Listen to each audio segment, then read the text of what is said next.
नमस्कार, आप देख रहे हैं डार्क गली यूट्यूब चैनल। आज की कहानी में आगे बढ़ने से पहले खौफनाक और डरावनी कहानियाँ सुनने के लिए चैनल को अभी सब्सक्राइब करें। आज की कहानी मोहित की है, तो चलिए बढ़ते हैं आज की कहानी की ओर। मोहित एक प्राइवेट कंपनी में काम करता था। कुछ दिन पहले ही मोहित का प्रमोशन हुआ था और कंपनी ने उसका ट्रांसफ़र बिहार के एक गांव में किया था।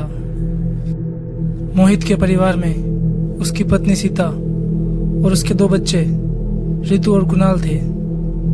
मोहित अपने परिवार को लेकर अपनी कार में निकला और उस गांव में पहुंच गया। कंपनी ने मोहित को एक बड़ा बंगला रहने के लिए दिया था। वो बंगला काफ़ी आलीशान था और उसका बगीचा भी बहुत बड़ा था। उस बगीचे में एक बड़ा बरगद का पेड़ था। शाम को ही वो लोग उस बंगले में पहुंच गए थे।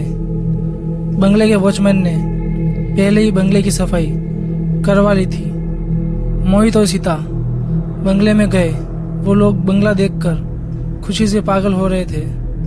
तभी सीता को बंगले की एक दीवार पर खून के निशान दिखे। उसने जल्दी से मोहित को बताया तो मोहित ने कहा कि ये खून के निशान नहीं होंगे, शायद ये लाल कलर होगा जो गलती से यहाँ गिर गया। सीता को भी मोहित की ये बात सही लगी।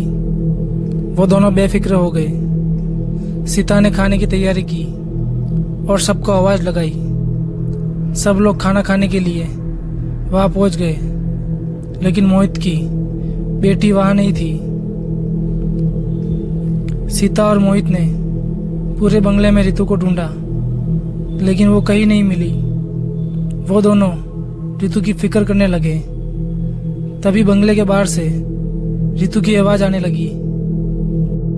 वो दोनों आवाज़ का पीछा करते हुए बाहर गए तो देखा कि ऋतु बरगद के पेड़ के नीचे बैठी हुई थी और किसी से बातें कर रही थी, लेकिन वहाँ पर ऋतु के अलावा और कोई भी नहीं था।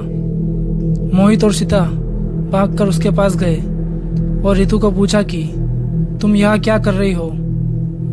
तब ऋतु ने कहा कि इस बंगले में रहने वाली आंटी से बात कर रही हूँ। यह सुनकर मोहित को थोड़ा अजीब लगा, लेकिन ऋतु मजाक कर रही होगी ये बात समझकर उसने बात को टाल दिया।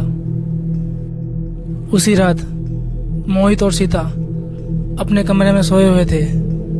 रात के तकरीबन 2 बज रहे थे।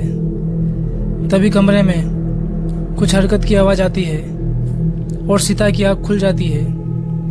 वो उठकर देखती है तो कोई आदमी फटे पुराने कपड़े में उसकी अलमारी में से कुछ निकाल रहा था। यह देखकर सीता मोहित को जल्दी उठाती है।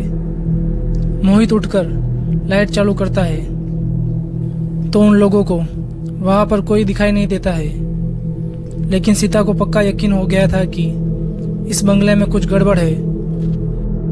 अगले दिन पूरे बंगले में एक अजीब सी बदबू फैली हुई थी। सीता उठी और अपने बच्चों के रूम में गई तो उसके होश उड़ गए। उनके बच्चों की लाश पड़ी हुई थी और बच्चों की लाश के टुकड़े पूरे कमरे में इधर उधर बिखरे हुए थे।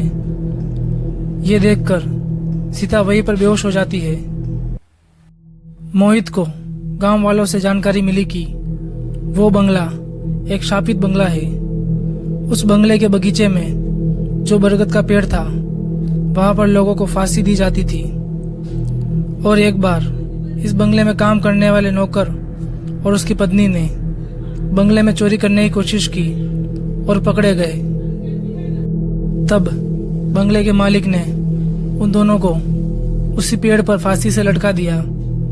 तब से वो दोनों की आत्माएं बंगले में रहने वाले किसी भी आदमी को जिंदा नहीं छोड़ती है और सबको मौत के घाट उतार देती है। इतना पता चलते ही सीता और मोहित दोनों तुरंत ही वो बंगला छोड़कर वहां से भाग जाते हैं और अपने बच्चों की मौत का गम साथ में लेकर जाते हैं। तो दोस्तों, आज की कहानी में बस इतना ही। अगर ये कहानी आपको अच्छी लगी हो तो वीडियो को लाइक करें और चैनल को सब्सक्राइब करें।